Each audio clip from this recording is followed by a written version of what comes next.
Kiya Podcast would like to acknowledge that this episode was recorded on Whadjuk land of the Nyungar people.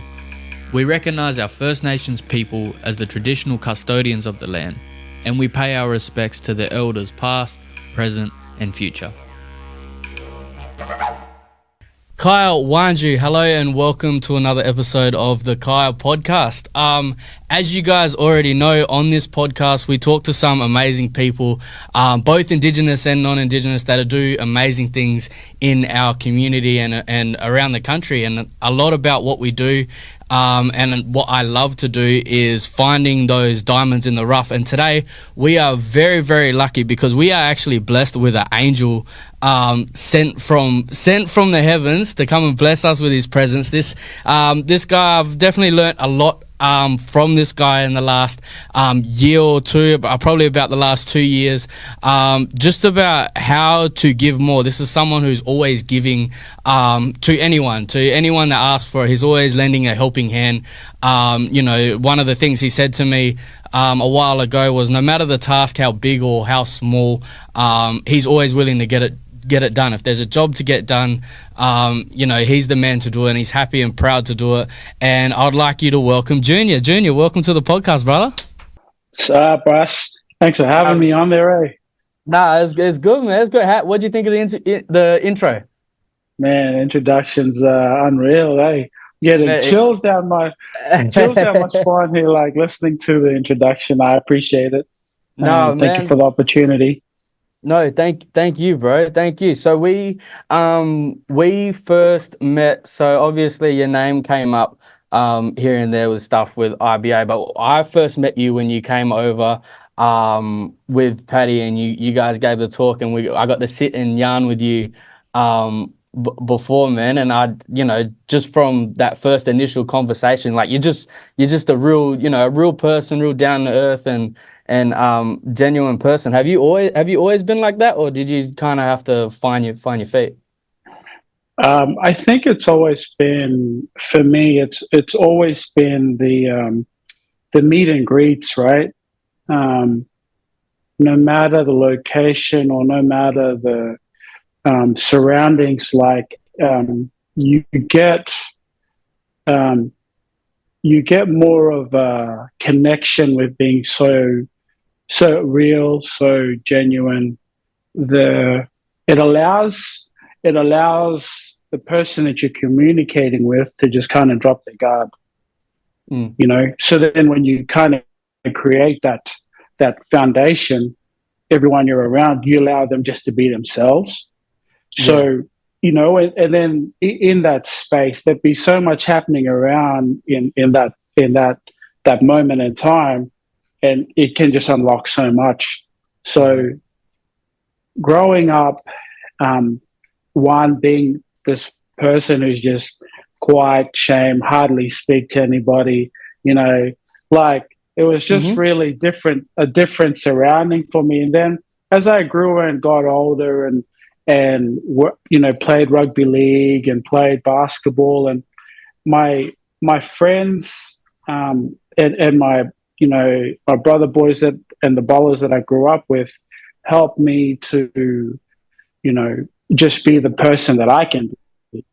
And in the midst of that, you can make mistakes. End of the day, you can't live with the mindset of being just so perfect and so untouchable. Like, you've got to allow room to grow and allow room to make mistakes so that you can craft yourself into the person that you plan to be, but better of that version. So you wasn't always naturally like confident in that. You had to find yourself along the way. Bro, I hate talking in crowds. Junior, talk. See you later. But when you grab the microphone, you own that space so well. I mean, like when you MC, like the IBA events, or even when you jumped on the mic for the Nationals over in December, like you command the room like really well. So it's really cool to see that you had to kind of learn that and come into yourself. Like that's wicked. Yeah, and it is when you get to a space where you're confident, And I learned this a lot around being around Paddy for a long time. It's just when he speaks like that, Mm-hmm. he just grabs that attention, right? Yep. So it's not what he's done, but it commands it. Like you sat there for 17, you seen how that Mm-hmm. was. Mm-hmm. So when he spoke and we had how many kids from all over the country, and you Mm-hmm. listen to him just yarn, you're just like, and I'm sitting 2 seats away from him, I can still Mm-hmm. feel that, Yeah. like, and so when you talk, you want to share to a wavelength that frequency catches someone's attention. Mm-hmm. But then it's kind of sending these good vibes, like Patty says, where Yep. just like, now we can yarn. And then I Yeah. can just grab everybody's attention. But at one point in time, boss, it was hard for me to get up and just chat. But Mm. over time and being in the different platforms and the whole growth and elevation through sport, it's helped me to become one, own that identity, own the Mm-hmm. comfort zone of being able to talk and be confident about it. But then when I share, you want to kind of put a bit of like you want to mentor and inspire at the same time. You want to make sure, Yeah. like when I yarn to you, like we always do with that moment, we can't get that moment back because that moment was just set for that moment. Mm-hmm. And it's special too, especially if you got like a big group of people, Oh or yeah, or a whole conference room full of IBA kids, and you're yarning with one person, and you make them yeah, feel like they're the only person in that yep. room. Like that's so special, man. And it's very rare that people can recognize that as well. And it's no different to what you do. Like exactly what you do. Like I watch into every time you post and everyone you get in, like the comment you made the other day. Someone said, "Hey, love what you're doing." Like Yeah, that yeah. just puts you Oh, in a space of like, yo, I caught someone's attention. Like, and I'm coming from a space of just wanting to inspire and mentor and mm-hmm. just share what other mob around the country are just challenging and helping people grow.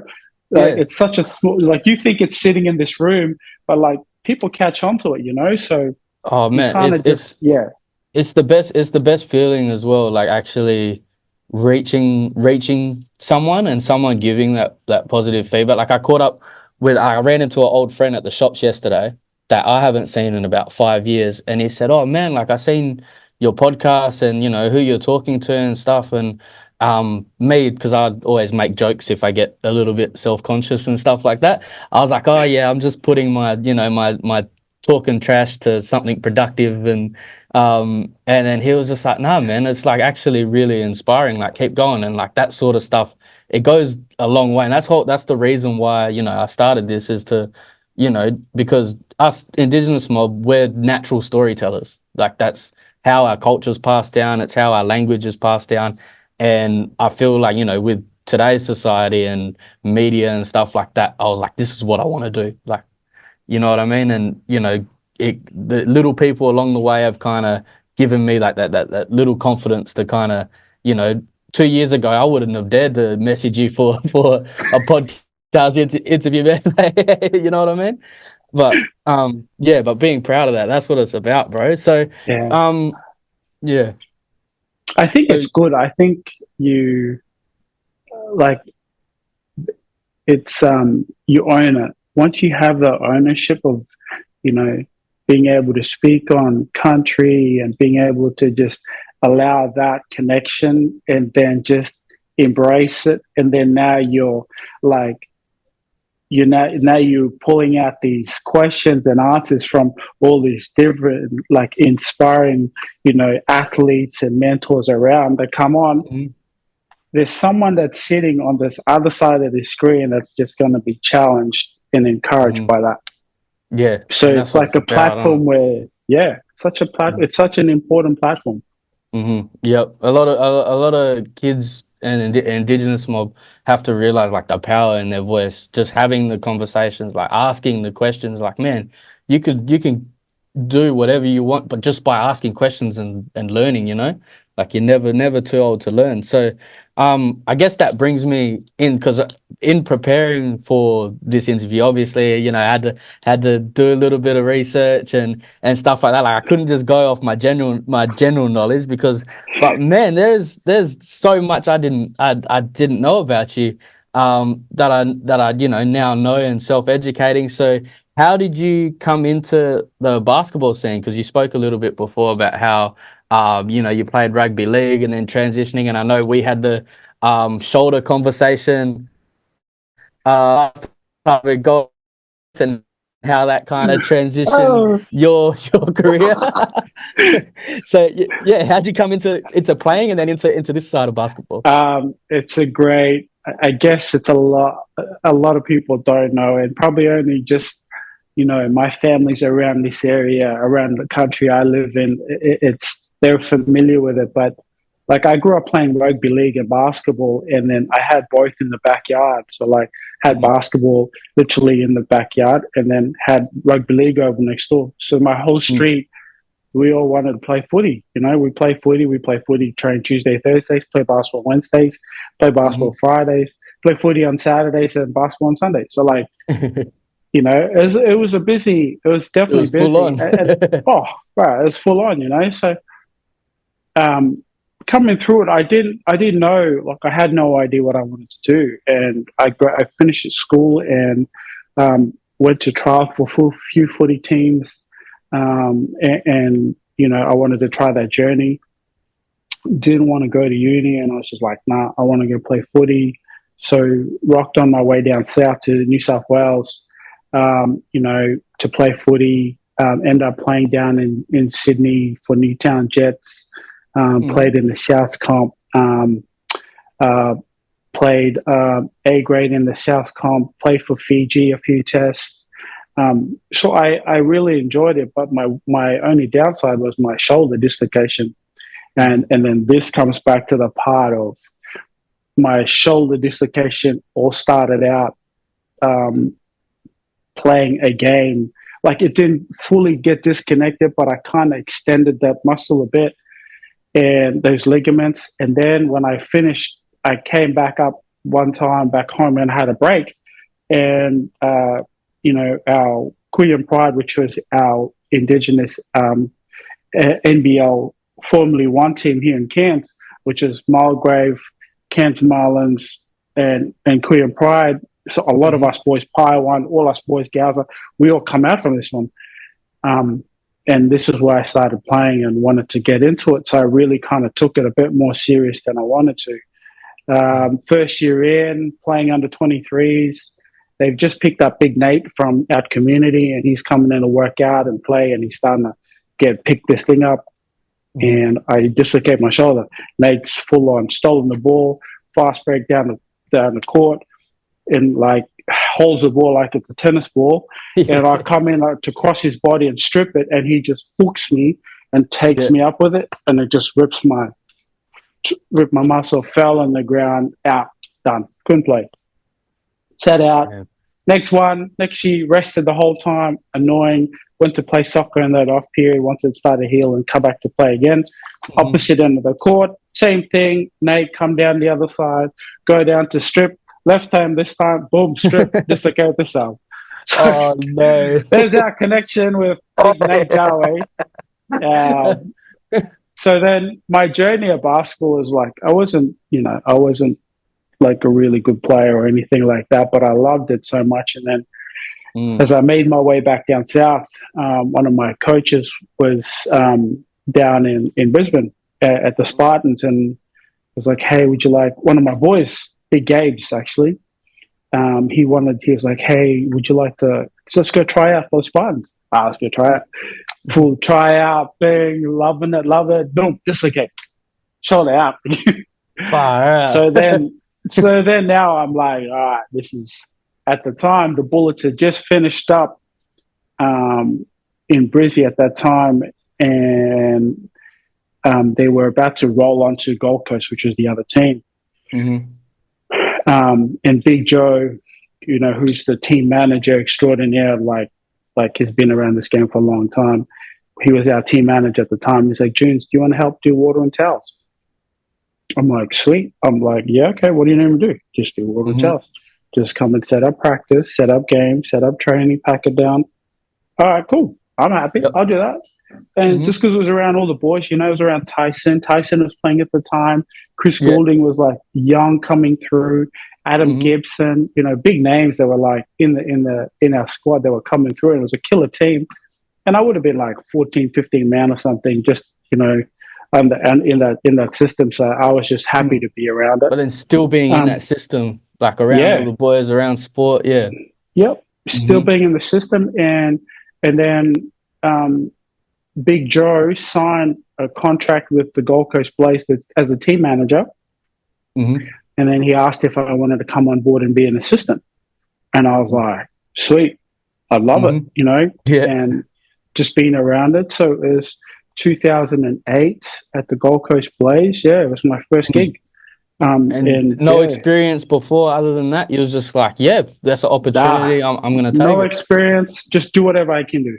Do whatever I can do to just allow everybody to play their part, right? Yeah. So allow players to play, allow coaches to coach, and assist in logistics wherever we can, you know, operate the whole game day, you know, in that logistics space. And, you know, what, 15, 16 years later now, it's just been a journey. And, you know, I've gone from Gold Coast to Adelaide to the Bullets. You know, the Boomers opportunity came up in Adelaide, in Gold Coast, when I was just there to help out, and that opportunity came up. They needed someone to help out, assist the team manager, and I went in to help out for a couple of days. And you know, they were happy with the way I worked and how I operated, and you know, just so you went Adelaide 36ers first.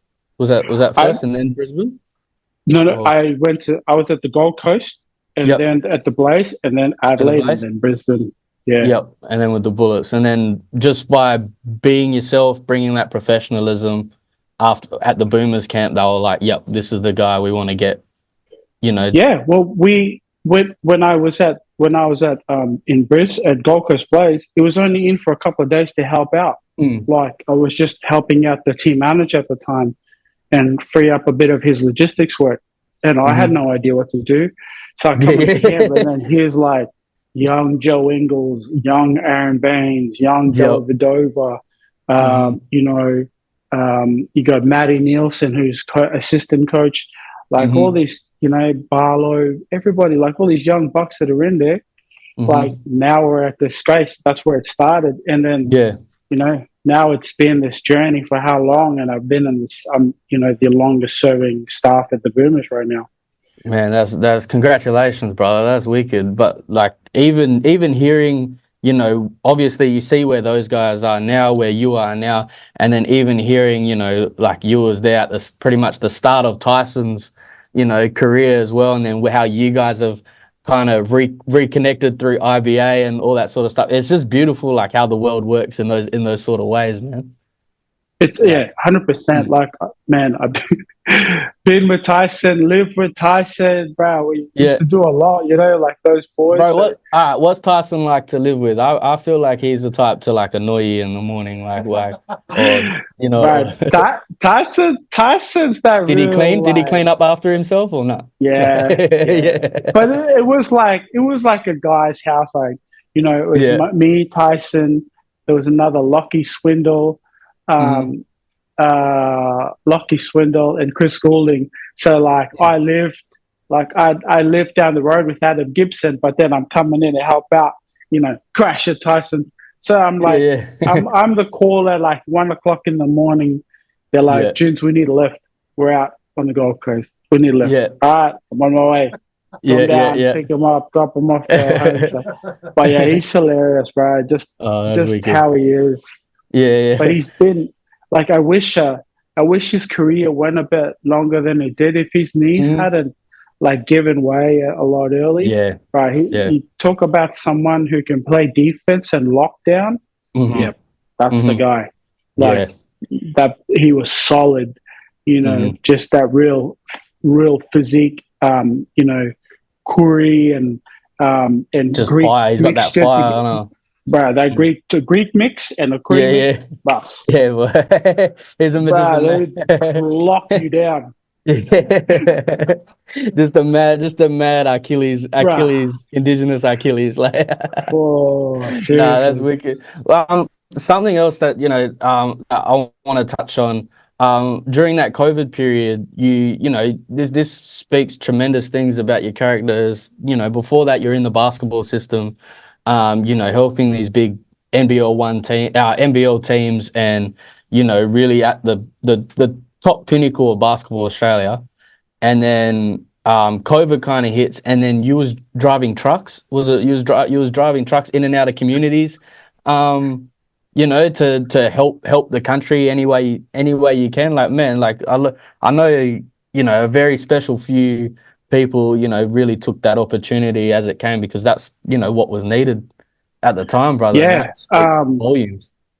Man, got stood down from the bullets due to COVID, and had no other opportunity come up here at the time, and to drive trucks in community.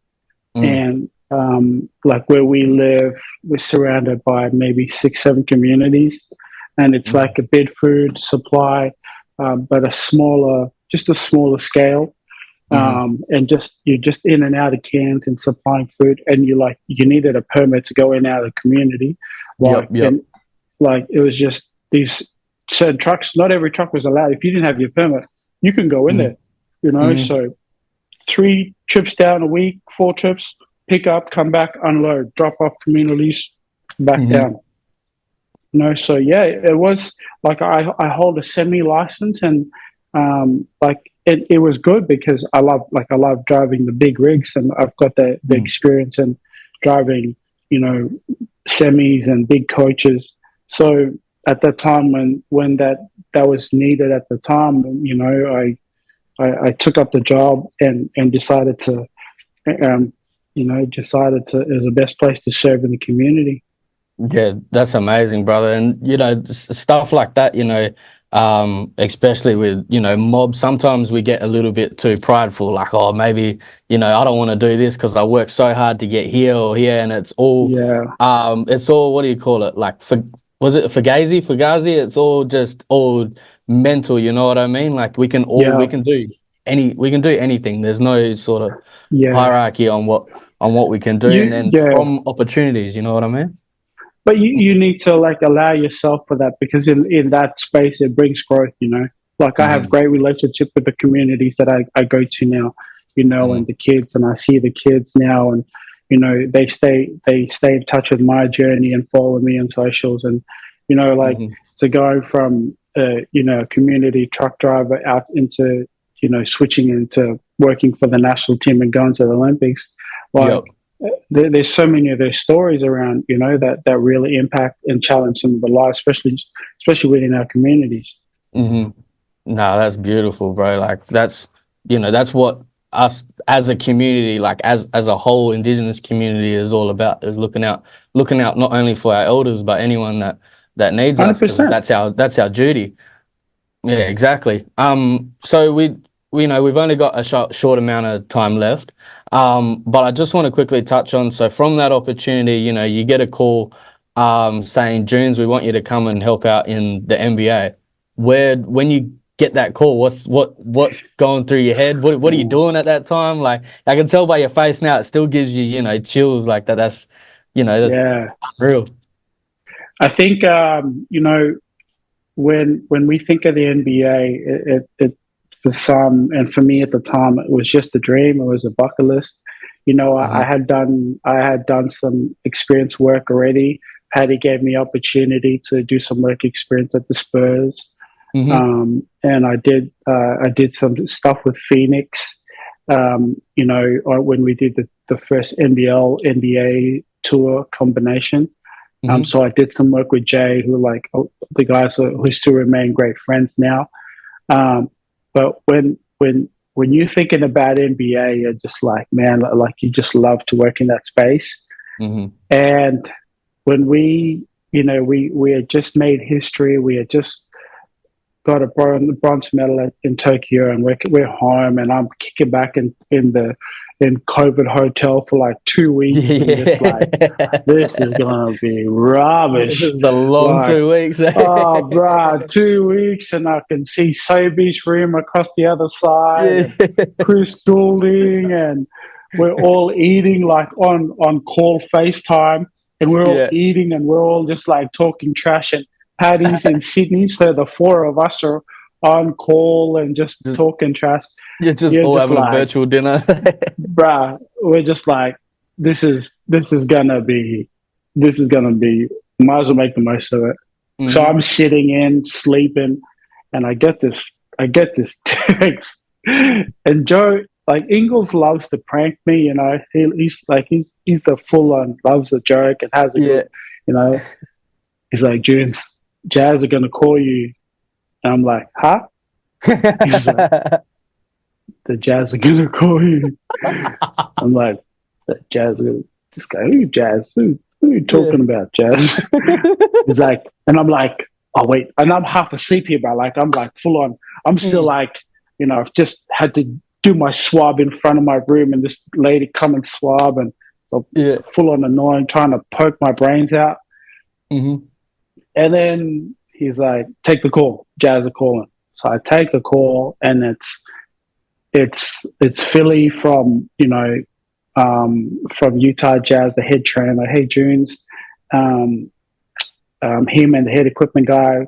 Hey, look, we're interested. We'd love to have you. You know, but at the time, I thought it was a job interview.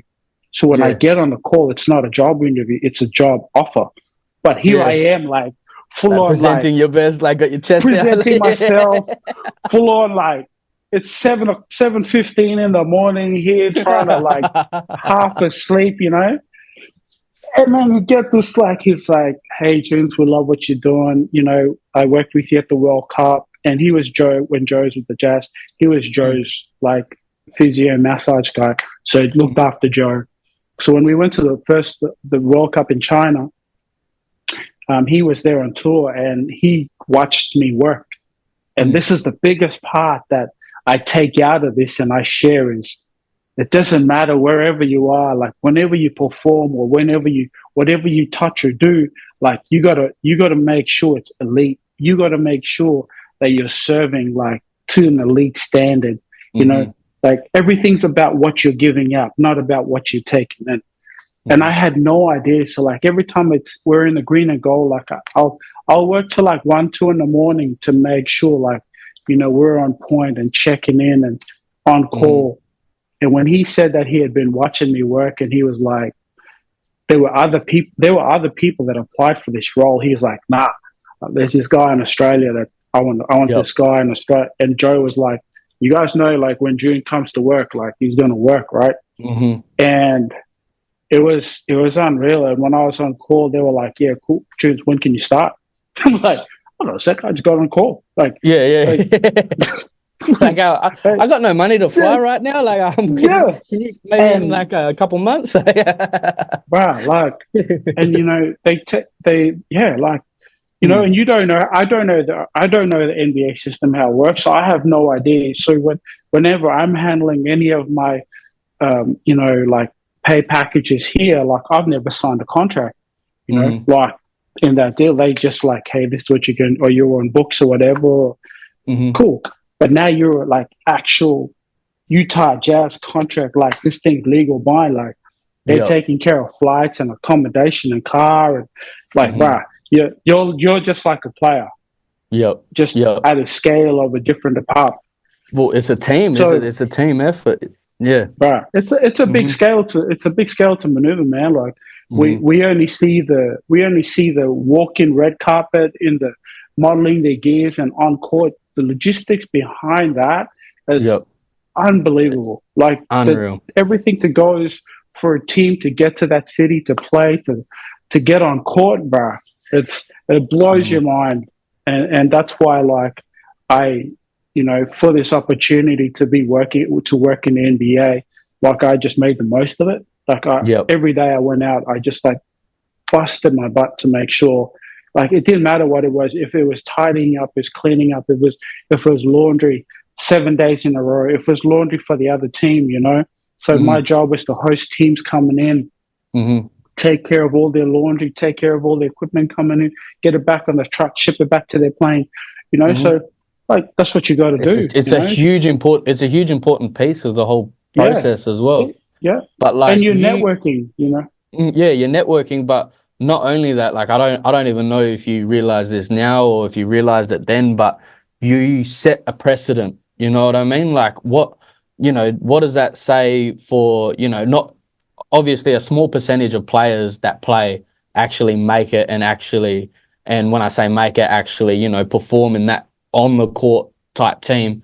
What does that say to there's so many other players or other competitors or other people that have a good heart and are able to do that sort of work? You set that standard for them. You have a precedent of you can do it. You can just because you Nate Jaway tore out two of your shoulders, doesn't mean your career is over. You can still contribute to a team. You can still get a contract from the NBA. You know what I mean? Like right. And that's so true, because like the departments, we all worry about playing, right? But there's coaching, there's S&Cs, there's doctors, there's trainers, there's dietitians, there's equipment managers, assistant equipment managers. Like you can run a role within that organization in that same capacity in the best league in the world. But how hard are you willing to work, and how much do you want to serve so you're a blessing to someone else? Yeah, exactly. So you get to the Utah Jazz and you do a wonderful job there, and then what opportunities came from that? Because one of the stories I remember is when you're at the Brooklyn Nets, and obviously you're new, one of the rookie guys, or not rookie guys, but one of the younger guys on the team, and you actually held guys that were their position was above you, and you held them accountable. How did that kind of go about? It was just I think the biggest part was it was one of our guys at the Jazz at the time, and a lot of stuff just goes like, there's the accountability of being able to say something, and that's another thing, being around Patty and Joe for a long time, and a lot of the other like leadership, Bogut, Chris Goulding, these guys are, like Adam Gibson and all them coming through, is just being able to voice your opinion, right? But you're coming from a place where it's like really constructive, and so the team manager, the equipment guy at the time was like, I'm not, we should just roll with the punches. I'm like, no, you gotta say something, like like that's where you kind of build our respect, and you kind of just and they respect that. Like everyone's going to respect what you do and what you say, and then I just started having feedback from the other staff. They were like, hey Junz, like we're glad you called that out, like because no one calls it out. And I'm like, I didn't call it out to put people on show. I just called it out. I called it out for everybody. Like, it's not that hard for us to clean up after ourselves. Like, and it's not on that one person. It's like you're growing as a team because of that. But we're in a facility, like, at the Jazz, we're at the facility, and it's like, you want to keep the place presentable. It's your workplace, it's your home. You want to tidy, and not that it wasn't, but like you just make it. Like another thing, it's safety. It's like, you're just leaving, plates all over the ground. And you've got like these high profile athletes that are worth how many millions of dollars, and like the insurance through the roof. Like they trip through a plate, go crack their head on something. What happens then? Someone forgot to put the plate away in the gym, and he walked past and didn't see it. You know, so I think that was a space where they respected. They seen how I worked, and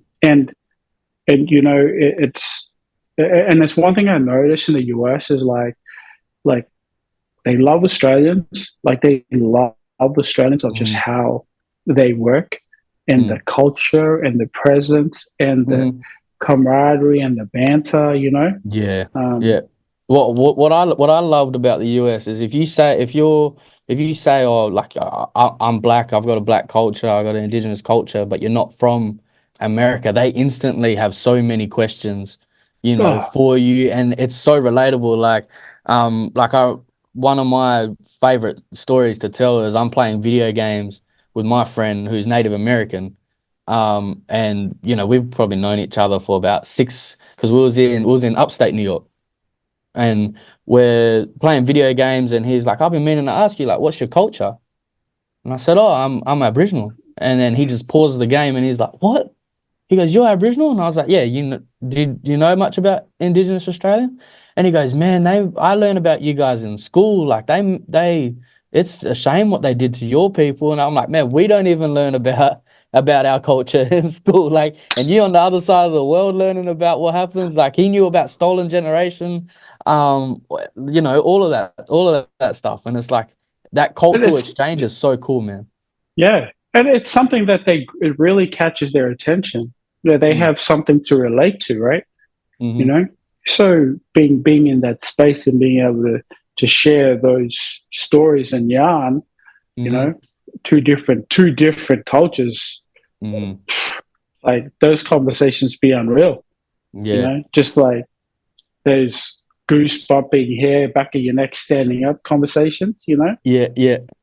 so Yeah, like yeah, we, like man, we talked about like ancestors, about totems, about even smoking ceremonies, like how similar, yeah, us Native American, a lot of African culture, even like the Chinese cultures, you know what I mean? Like how similar yeah, our what do you call it, like our principles and our culture is. Like, yeah. mm, Until you have the conversation, you think no one has any idea. yeah. But then you have a conversation, you're like, wow, there's not much difference in what we're going through. Like, Oh we yeah. probably relate a lot better than we think.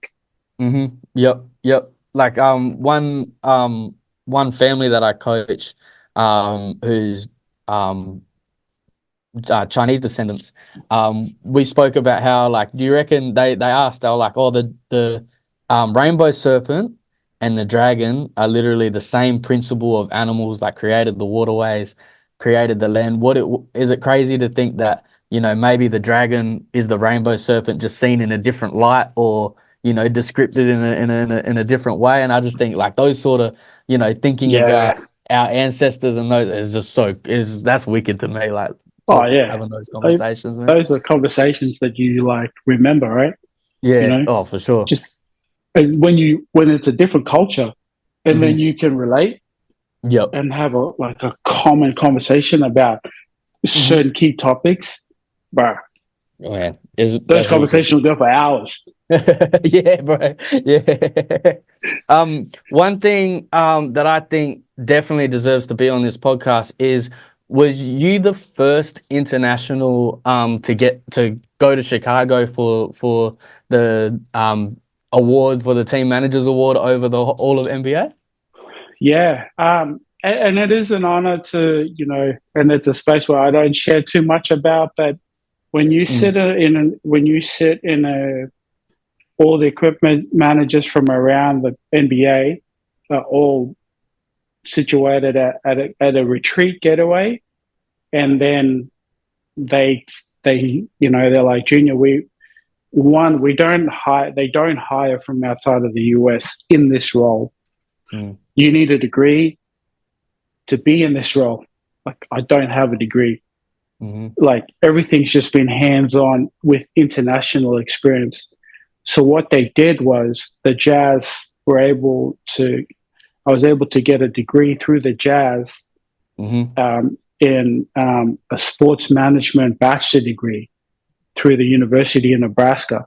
mm, Bruh, like just seeing your name on that paper and just to recognize prior learning, to being able to be acknowledged in this skill level, that yep.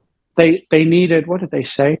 For you to your experience is equivalent to um, to 4 years in like 5 years in university. I was Mm, like, what?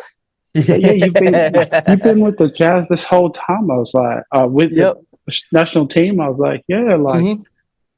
I've been this whole time. Like, it's been a long journey, and it's not something I want to give away, because it's, it's representing your country, and it's representing your family and your people. Mm-hmm. Like, when you put this green and gold on, it means a lot.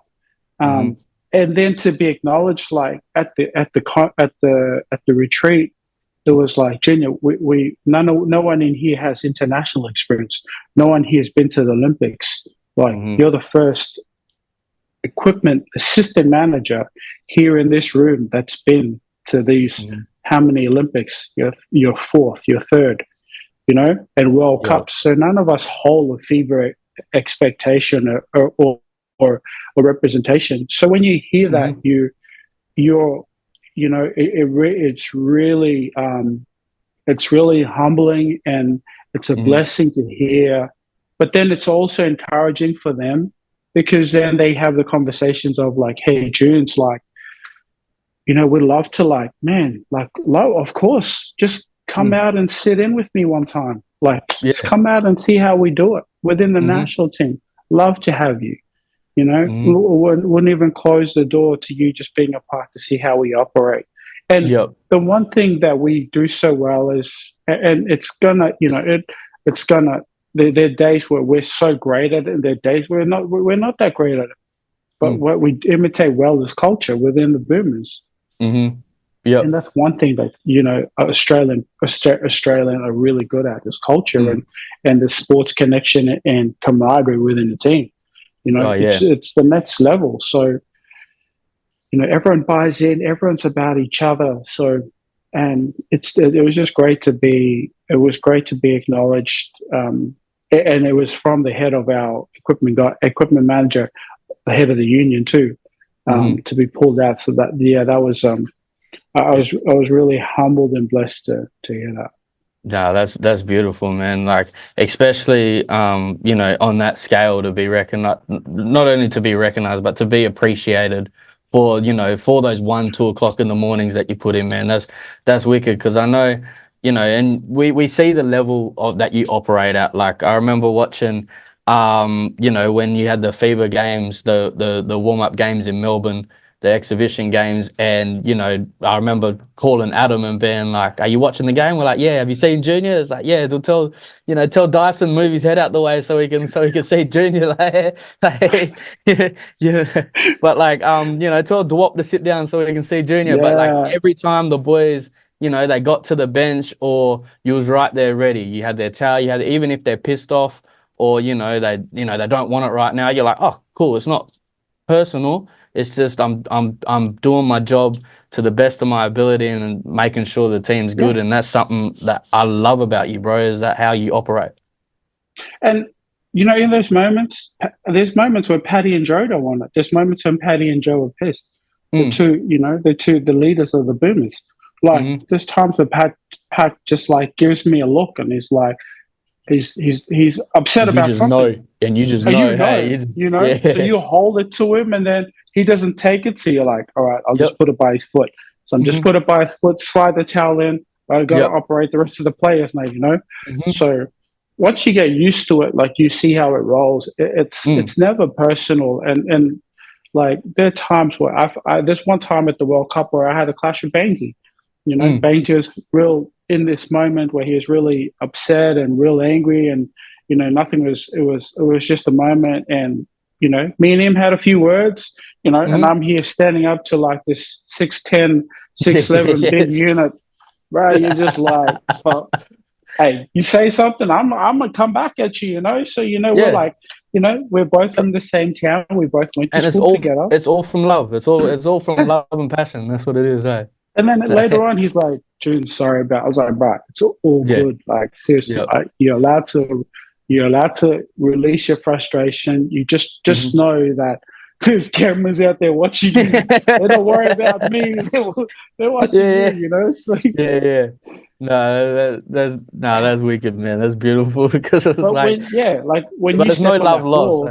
floor, when you step on that floor, you just gotta be ready to do whatever it takes, right? Yep. You just got to serve wherever you can serve to help whoever you can so we can deliver the outcome for tonight. Yeah. Right. And Yep. whatever that is, that standard has to be like with a heart to serve, with a smile, no attitude, no emotions caught up in it, just come out, do whatever you can to make sure players come and play, coaches come and coach, logistics is delivered, media need what they need, done, back to the hotel, we're good. That's it. Well, big shout out to Bainesy as well, because also, you hit him up for that. You helped one of our big men out the last under 17s. Oh yeah, you hit him up. Our one of our big men's had shoes on that were too small for his feet, and then Bainesy rocks up with the Nikes, gives him, he was able to tee that up, gives him the shoes. This kid who's very timid has the biggest smile on his face, and then that was bro, you seen how he played after he wore Bainesy's shoes?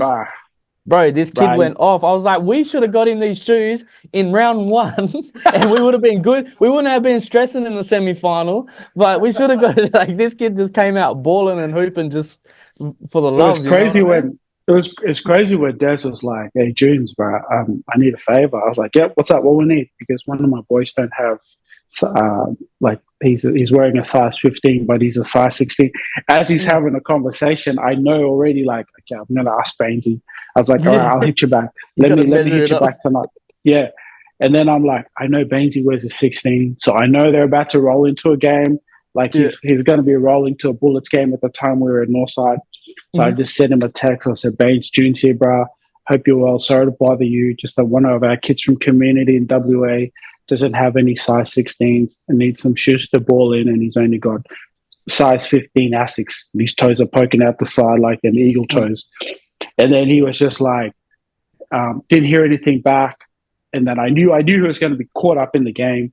And then game finished, and I called on my phone, pick up. He's like, Junz, when you need the shoes, bro, come around, pick it up. Oh, you know where I am? Just come around. I appreciate you. Next thing, pick it up in the morning, get to him. He's like, it gives me GT, which are the hardest pair to get in the country or in the world right now. And then I'm like, are you sure? He's like, yeah, give him this. I'm like, all right, bro. Like, he's going to love this, So when we roll in and give it to him, you should have seen his face. So it's just, but that's what it's about, Yeah, his smile went from ear to ear, but it's like, that's the things, you that makes kids' careers, you know what I mean? That's a highlight of kids' lives. Like, man, like, I remember going to this, and then I got Aaron Baines' shoes, and he just, Junior helped set it up. Like, it's just unreal. Yeah, and that's what it's about, man. I love the fact that my network allows me to we can bless others, like when kids, like, especially in the community that needs basketball or shorts, and you just reach out to the boys, hey, if you guys got anything that you're getting rid of, love to take it off your hands, just for these kids in community, So and the boys are really good like that. Like, me and Bainesy grew up together, same school, everything. Me and his older brother, same grade, so we graduated together. So, like, with Bainesy, we're pretty, we come from a pretty close background. Yeah, that's wicked. That's wicked. And like we said before, how small this world is of coming up, and like you don't know where you're gonna be with those people 5-10 years from now, even, compared to back then. Like, that's why I spun out. I saw this. I remember I sent it to you. I saw this photo right here. I don't know if you can see that. So there's this photo. And if you zoom right in here, I remember seeing it, and I was like, that looks like Junior. And then I was looking for the tattoos, and then I went on your IG, so I tried to see the spot on your arm. Yeah. And then I was like, I'm sure that's Junior. So I messaged you and was like, hey, bro, is this you? And he was like, yeah, that's me. And I was like, man, my grandfather took that photo. Like, my dad's dad because he's basketball mad and photography mad, and he took that photo, and I was just like, man, like, how small of a world. Wow, a small world. That's trippy. When you sent me that photo, I was like, what? Yeah. Like, oh, that was crazy. That was so good. No, that's wicked. So what's in the store for you for 2024, man? Like I know obviously you've got your role as one of the major program coordinators for IBA. And you're also doing stuff with the Boomer squad. And are you heading to Paris or Yeah. yeah? So, like you've just listed, obviously the part I play with Team Mills and IBA, Mm-hmm. that's a really big part for me, which is my connection to community, and Mm-hmm. being able to create and view the pathways for kids that we can, pull out of community. Mm-hmm. The other part of the boomers, which is a big part this year, and um, being able to just got given a new role as of last week. Um, Mm-hmm. so my new role now at the Boomers is team lead and manager for the Boomers for 2024 Paris Olympics, Oh, which I'm congratulations, brother. which I'm honoured to play a part, and look forward to.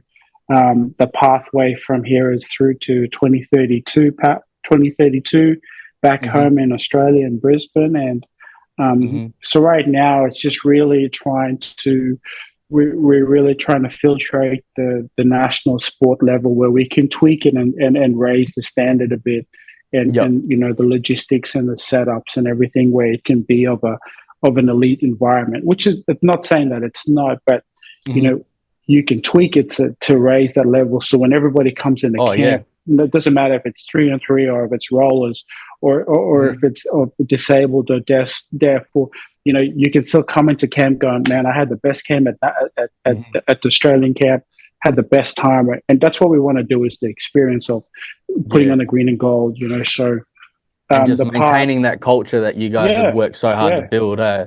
Like, Yeah, mm-hmm. we can do that in the boomers. We can definitely do that for every other national, opals, Mm-hmm. for the 17s, 16s, Yep. so that's where it is at the moment. So obviously my prep now, and I'm starting to lay out the next FIBA window, which is um, in February. We play Korea in Mm-hmm. Bendigo, and then we go to Jakarta and play Indonesia, Mm-hmm. then come back, and then we're just literally planning straight out for Paris. We've got a Mm-hmm. couple of games in Melbourne, then we head off to Dubai, to Europe, and we'll be playing a couple of teams there. Mm-hmm. Four teams to be exact. So there is a lot in store. So I'm just honoured and blessed to be given this role, and Mm-hmm. being in the cycle for so long. Um, Yep. and so, yeah, looking forward Well, to that. in that, bro, like first of all, I want to say thank you for, leading the way.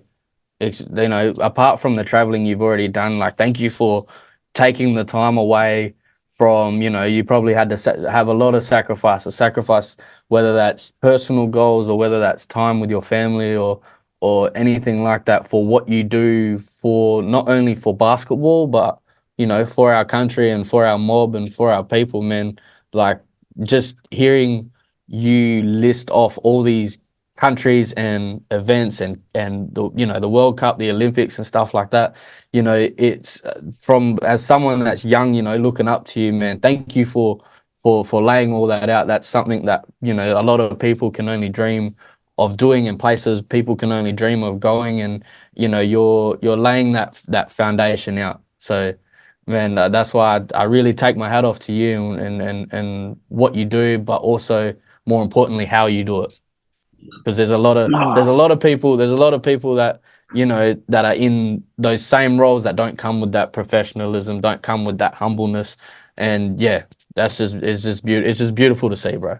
See, you got me stuttering Right, and stuff, you know. bro, See, you're gonna make me cry here now. I hope bro, this thing starts stalling. I was talking that clear before this, but it's yeah. I appreciate it, bro. Yeah, it's and one of the biggest things for me being in this space has been my faith, and it's Mhm. allowed me to serve at a level where I can just be a blessing to others. And it's never a job, it's never the title. It's about how you deliver this outcome. And there's everyone that you cross in your life that you can you can challenge and bless. Like, doesn't matter what title or what job you do or where it is or who it is, like any form of life, like there's definitely, and it's one thing I've learned, and you know, like, and my biggest hero would be my dad, who really implements that whole servanthood nature. And so I really thank him for that, for being able to impart that on me, you know, and I can pass that on to my kids and just whoever I cross paths with, you know. And I see, like, you and I both know how Effie works, like, and that's one person who is just so selfless. And, you know, like, and I keep watching him, you know, and he didn't get the award just because what he does on the court. He got the award because what he does off the court that everyone sees.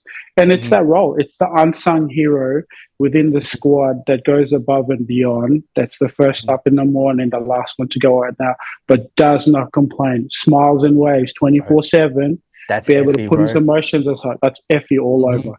Yep. You know, and so, like, you know, like, and I watch him going through this, and you know, there's stuff coming up this year that I'm going to include him in it, and like between he probably doesn't know, but he might know after this. Yeah. We'll find Effie, out if he watches the podcast, right? We'll find out. Hey, Effie texting me now. Effie, do you watch it? Yeah, I watched the episode. You lying? I know you lying, Effie. So yeah, I do want to. Yeah, that's someone who I do want to bless and be able to put this, because I know that, you know, he can definitely go places with it. But yeah, I appreciate it, Bri. You know, being able to connect with you, and in the last how many years we've had this opportunity to do this, and then get the opportunity to play together. You know, like that's all been a blessing. You know, so like just enjoying that time and not taking it for granted. You know, so yeah, it's amazing, bro. I'm glad them refs didn't call them fouls on me either. Man, when I tell you, this guy was jumping, bro. I ran to the corner. This man jumped on the floor, and I thought he twisted his ankle or something. I'm like, oh no, Junz, are you okay? And then he's looking at the ref. He pushed me. I'm like, what?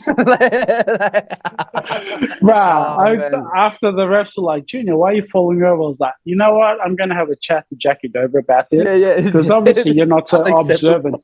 There's like 3 refs on this court, and you guys don't see me fall over. Yeah. But then they're like, "What did he fall?" I was like, "That's it. That's it. I'm going to file a complaint." Who do I file a complaint to? You should be wearing a Foot Locker shirt, not the ref shirt, man.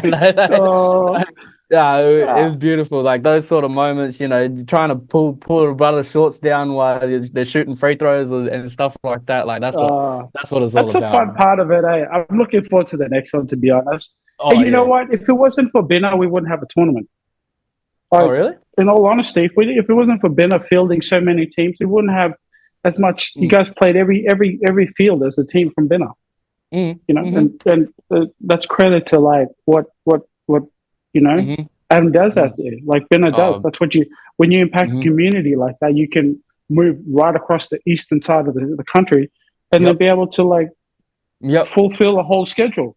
Oh, you know, it's amazing how he's able to bring all, because who knows? I don't know where I would be or where a lot of us kids would be. Well, we're adults now, but as kids, where we would be without Adam and without Binar. Like the platform he's given us, and how that platform that he's created with Binar like intertwines with, you know, Team Mills and IBA, and you know, we're able to come back home and be like, oh, I'm able to come back and say, oh, I'm a like national under 17s like gold medal coach. Adam is able to say, you know, all these things of how he's able to bring all these people together and all these opportunities. Like, he's just wicked in what he does. And you guys met on a bus, didn't you? Didn't you meet on a bus or something? We're all at the hotel. We met on the bus yarning. Me and him just started yarning on the bus, and we're sitting next to each other. But just from there went on, and we were traveling for a game in Perth. And we were training in one of your courts out in WA. We were playing the Wildcats, and he was like, Junz, can we bring the kids in to come and watch the Bullets train? I'm like, yeah, for sure. Bring the kids in, come and sit down. You know, we had CJ there, which is great. You know, we had Andre Lamanis, and we had Sobe, and We had all these boomers which was great. So now it's just a chance to like MKD and for them to talk, to talk to like the kids and Des come and Adam come down and it was just like, bruh, you like have no idea, like these kids are just loving it, and I'm like, well, this is what it's about, this opportunity to be able to share is what it's exactly about.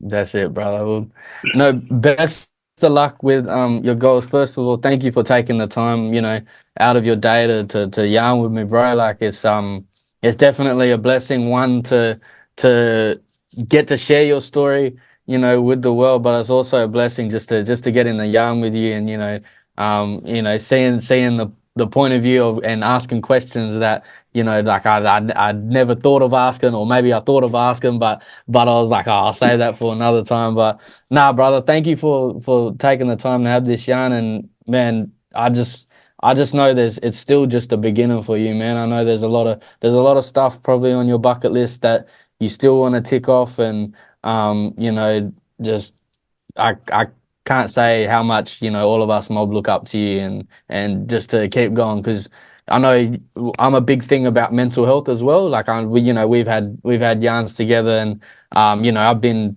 on an IBA tour in some of my hardest times. You know what I mean? And just speaking up about mental health and having those conversations and enjoying the little things, bro. Like that's what gets us up in the morning. That's what gets us through a lot of stuff. It's not all ups and downs. Like a saying I go by is the sun's coming up tomorrow. You could 100%. You could have the best day, all the answers, my jump shot's feeling good, my business is good or whatever, and but the sun's coming up tomorrow. Or you could have the worst day and feel like nothing's going right, or don't know what you're doing, but the sun's coming up tomorrow and it's 100%. A whole new day. You know what I mean? Preach it, bro. That's facts right there. That's just facts right there. Just being able to apply that, and when when you have that mindset that the sun's coming up tomorrow, your purpose shifts, right? Your mindset shifts, your performance shifts, because if you don't make it today, you get another chance to put it out tomorrow. You got another chance to challenge and impact. You might go through a whole Monday to Saturday having the worst week ever. Sun's still going to come up on Sunday. Like you still have another chance to get at it. So thank you so much for the opportunity. I love what you're doing. And I've been talking to Adam about coming out to WA and just doing like a mentor session with the kids and just hang out. And if we do go through with that this year, like definitely love to come and sit in on, and can have a good yarn with you. But love what you're doing. Oh, keep that, bro. That's it's great to see that. Like you share, you've had that mental space where it's been a challenge for you. But if you never said anything, I wouldn't have had no idea when we were having these yarns. But now to hear that, like to see that journey, and now you're doing this, and you're on this space and having these amazing people on your podcast, like speaks volume of who you are. Because people aren't going to just go to you if you're not generating anything out. And because they see and hear what you have and what you do, like that speaks what you are as a person. So when your connection to, like, the biggest thing I share with my kids here that I do basketball in the community is that the word connection to country is so emphasize that. Like your connection to country, bro, when you put that out there every day, you need to make sure you put that out, because all the past elders and generations that are just feeding through what you have to give out. That's it, brother. Those good vibes and those good juices. See, you're gonna make me cry now. That's what you're doing. See, you're just trying to get back at me. See, got you back. Nah, my brother. Well, when you get over here, I've got Kangaroo Street and Damper waiting for you as soon as you hit the airport. Bruh. Make sure when I come up from that gate from collect my bag, I better collect that Kangaroo Street first. On the way. We're waiting at the gate with it. We're at the gate with it. We got dinner, and then we got a midnight snack. We got the midnight damper that you can have with jam and cream. I'll set aside days for that, eh? Yeah. Just laugh and feed. Let me know. For sure, definitely, brother. Well, now, once again, thank you for your time, man, and I'm sure we'll be in touch, bro. Blessings, Love you, my bro. brother. Talk to you soon. Love you, bro. Blessings. Thank Bye. you. Love ya. Big thank you to Jilla, purely Indigenous, 100% WA Indigenous owned, high quality Jilla, pure water and coffee beans products for sponsoring this episode and being able to supply the water. So Jilla, purely Indigenous. Thank you very much for watching. Obviously follow us on Instagram, Kiya_podcast, the Kiya Podcast. We're also on TikTok, YouTube and Spotify. So make sure, go in there, have a look, like, share, all that sort of stuff. But also, even feel free to send us a message on who you want to see on this podcast, who you might think will be good, because we're always open. We've got a lot of episodes coming up over this Christmas, New Year's, and going into 2024 period. So make sure that you stay tuned in for that. And thank you for listening. Cheers. Buddha one.